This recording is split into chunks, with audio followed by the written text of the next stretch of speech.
It's 11 p.m., you're not hungry. You had dinner 3 hours ago. But you're standing in front of the fridge, staring at the leftover cake, or the ice cream, or the chocolate you've been pretending doesn't exist. And you know what happens next. You eat it. Not because you need it, not because your body is starving, but because a 3 million-year-old program just took over your brain, and you don't even know it's happening. This is the science of sugar. And once you understand it, you might finally understand why you can't stop eating it. Let's start at the beginning. Roughly 3 million years ago, your ancestors were not hunters. They were scavengers. They lived on scraps left behind by lions, hyenas, and other predators. They ate bone marrow, brains, insects, and whatever they could find. But there was one food that was more valuable than anything else. One food that could keep you alive when everything else failed. Honey. Honey is the most calorie-dense food in the natural world. A single drop of honey contains pure sugar, the fastest source of energy available to an early human. And sugar, in that world, was incredibly rare. You couldn't just walk into a store and buy it. You had to climb a tree, risk your life against thousands of stinging insects, and hope you didn't fall to your death. It was dangerous, it was difficult, and it was worth it. Your brain evolved to see sugar as treasure, as a survival resource. When you found honey, you didn't just eat it, you devoured it, you stored it, you remembered exactly where that hive was, and you went back for more. This is the program that's been running inside your brain for the last 3 million years. It's the reason you can't stop eating sugar. It's the reason your body treats sugar like gold. In 2011, a team of researchers published a study in the journal Nature that fundamentally changed how we think about sugar. They found that sugar activates the same reward pathways in the brain as cocaine, the same dopamine release, the same craving cycle, the same addictive potential. Sugar, in other words, is not just food. It's a drug, and your brain is wired to crave it. But here's the problem. Your brain evolved in a world where sugar was scarce, where finding a honeycomb was a once-in-a-month event, where your ancestors spent hours, sometimes days, tracking down a single source of sweetness. But you don't live in that world. You live in a world where sugar is everywhere. It's in your soda, your cereal, your bread, your yogurt, your salad dressing. Almost every packaged food on Earth contains sugar in some form. It's been added to almost everything you eat. And your brain doesn't know the difference. It can't tell the difference between honey in a tree and a spoonful of sugar in your coffee. It just knows that sugar is valuable. It just knows that sugar is rare. And it tells you to eat as much as you can, as fast as you can, because it's trying to prepare for a famine that's never coming. This is called evolutionary mismatch. Your biology is still running on paleolithic software, but you're living in a 21st century environment. The average person in the Western world consumes about 17 teaspoons of added sugar per day. That's more than twice the recommended daily limit. And most of that sugar is hidden in foods you'd never expect. A single can of soda has about 10 teaspoons of sugar. A serving of yogurt has about 6. A bowl of cereal has about 4. Even your salad dressing has sugar. By the time you finish breakfast, you've already consumed more sugar than your ancestors consumed in a month. And this isn't an accident. Food companies discovered decades ago that sugar sells. It makes food taste better, it makes food more addictive, and it makes you want to buy more. In the 1970s, the sugar industry paid scientists to downplay the link between sugar and heart disease, and to shift the blame to fat. It worked. For decades, we were told to eat low-fat foods, which were often loaded with sugar to make them taste good. The result?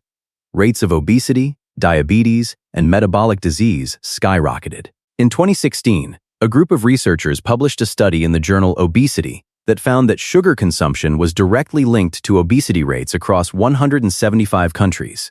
The more sugar a country consumed, the higher its obesity rate. And it wasn't just about calories.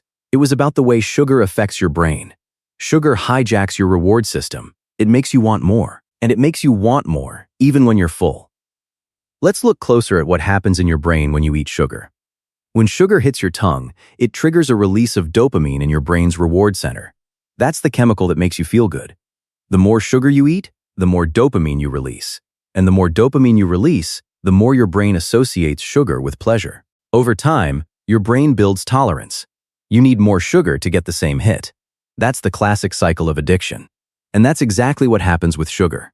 In 2018, researchers at the University of California, San Francisco, published a study showing that sugar is more addictive than cocaine, at least in animal models.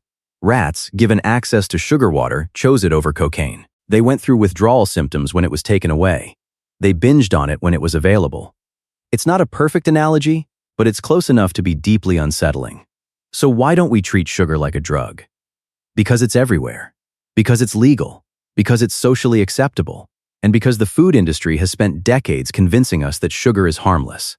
But it's not. The World Health Organization now recommends that adults consume no more than 6 teaspoons of added sugar per day. The average American consumes 3 times that. And the consequences are devastating. But here's the part nobody talks about. Sugar doesn't just make you gain weight. It changes your brain. It alters the way you think about food. It makes you more likely to crave it, even when you're full. And it's particularly dangerous for children, because their brains are still developing. The earlier you're exposed to sugar, the more entrenched those craving pathways become.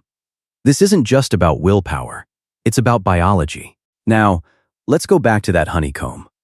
Your ancestors risked their lives for sugar. They climbed trees, got stung, fell, and sometimes died, all for a taste of sweetness. And that drive is still alive in you today. It's still whispering to you at 11 p.m. when you open the fridge. It's still telling you that sugar is the most valuable thing in the world.